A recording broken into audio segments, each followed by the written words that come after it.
Hi, we're Group 110. I'm Larissa. I'm Tosin. I'm Justin. And I'm Joel. We're going to be talking about predicting 2020 elections. So what's the problem? People don't trust polls anymore. So we think that evaluating a broader set of election predictors is necessary. So our goal is to predict the 2020 House, Senate, and presidential results using different indicators such as demographics, economic indicators, campaign financing, and media mentions. We're using four major types of data: the campaign finance data, news data, demographic data, and economic data. The first two are at the candidate level, and then we move up to the state level, and then we move up to the national level. We chose these four categories after doing some exploratory data analysis and ensuring that they had some kind of predictive effect on elections. Here, for example, we see that campaign finance data can be highly predictive. On the left, you can see PAC contributions to candidates and whether the candidate won or lost. It's clear that candidates who won on average had much higher PAC contributions than losing candidates. So we also explored the influence of different demographic groups, from racial demographic groups, different age groups, female versus male, and then also I found out that Asian voters was the strongest predictors for showing or for indicating whether the general percentage win of a candidate. This is indicated by our EDA as seen on this slide. Our economic data show that incumbency is a very important factor when it comes to this overall state of the economy. So what we did was we took the average of all the indicators and figured out how often an incumbent won the race of it.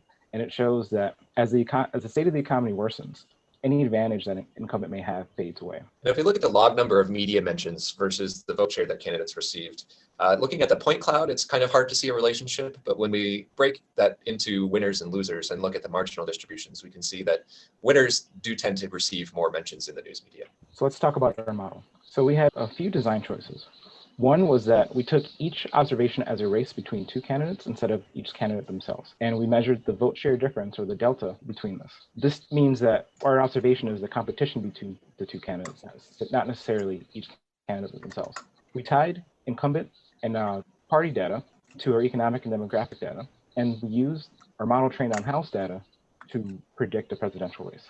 To see how good our models are, we needed something to compare to. So we created a simple linear regression as a baseline model. As expected, it vastly overfit our data, given that we had 500 predictors and only 60 to 1,000 observations for Senate versus House. You can see here that the baseline regression model perfectly fits the training data and did much worse on validation. And on the House validation set, it actually gave very unrealistic vote shares, predicting that one candidate would have 1E7% of vote shares, which of course makes no sense. But there's nothing bounding linear models, so there's no way to stop this behavior from our baseline model.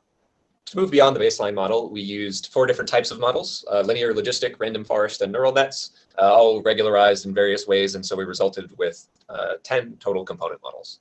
So in addition to our component models, we decided to try a new type of modeling that is outside of the scope of this class, which is ensemble learning. So we picked three different models and essentially created a selective ensemble model and also a non-selective ensemble model.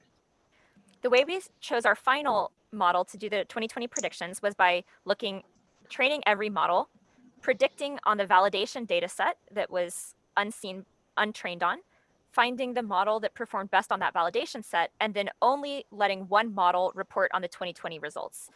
So essentially our 2020 results were the test data set for us that had never before been seen.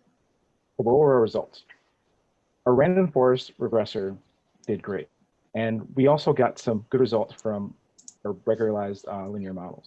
However, it seemed that our ensembling technique might have not been as helpful as we thought.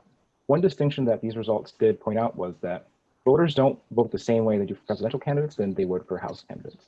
Then we looked at the top predictors. So we took the 5 models for which we could look at top predictors, and we summarized them as so, where about half were campaign finance predictors, about 40% were demographic, 13% were economic, and media mentions never showed up as a top predictor yet. In terms of practical limitations of this model, a big one is that some of the predictors might not be available pre-election, specifically campaign finance data and demographic data, since we were getting that from the census. Another thing is that the campaign laws changed drastically in 2014, which meant this model is only trained on data from races since then, so 3 election cycles, which isn't a lot overall. And finally, even though the some of the predictors we're using might sound like something a candidate can influence, this model does not predict effects of interventions like trying to get more older or younger people to vote. It's purely showing correlation with predictors and not causation. So given more time, these are some of the things that we would have loved to implement or try out. The first being calculating confidence intervals around vote share, comparing directly to 2020 polls, and looking more into 2020 data sets when they are available. And then also trying regression that bounds predictions, as well as a new form of ensembling that's more robust and complex. So predicting elections without polling data is possible. What are the main takeaways? Using a wide set of categories for our data was helpful for our model in particular, as it used one of each of the categories we chose. Linear modeling may not be the best choice for this context, but that's something that we would explore further. And we discovered that capturing vote share is a little harder to predict than the binary outcome of each race. And with that, thank you. Thank you. Thank you. Thank you.